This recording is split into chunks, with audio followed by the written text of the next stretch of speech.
Red Lawhern, PhD, co-founder and director of research for the Alliance for the Treatment of Intractable Pain. As I noted before this group in May, published CDC data show us that there is very little relationship between rates of opioid prescribing by doctors versus rates of opioid-related overdose mortality from all sources. The numbers are there. Today I offer further insight on demographics of chronic pain, which amplify on that message. If medical prescribing contributes substantially to opioid mortality, then we should expect to see higher mortality in groups that are prescribed opioids more often, but we do not.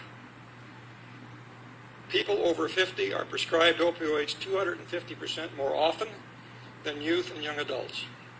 But over the past 17 years, mortality has skyrocketed in youth, while remaining stable among seniors at the lowest level of any age group. Patients who benefited the most from liberalized prescribing policy before 2010 have shown no increased risk of mortality. Where is the cause and effect here? The typical initiating drug abuser and the typical chronic pain patient are very different people. Beginning drug abusers are most often young males from economically stressed areas of the country, sometimes with a history of mental health issues.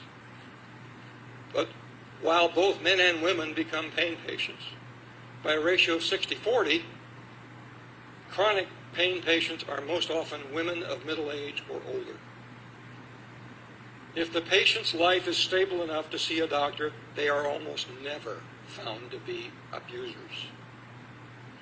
Large-scale studies also show us that the risk of abuse or chronic opioid prescribing among post-surgical patients prescribed opioids is 0.6% or less.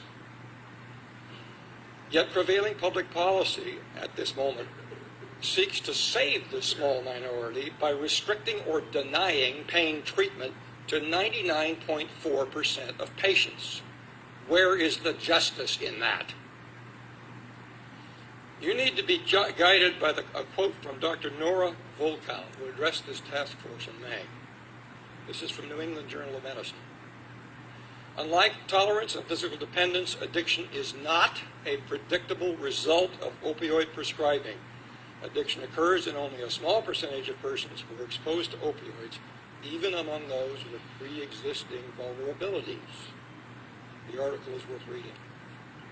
From this background, on behalf of hundreds of thousands of patients, I urge this task force not to further restrict the availability of opioid analgesic therapy to people in agony.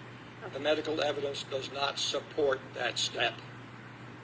Thank you so much for your comment.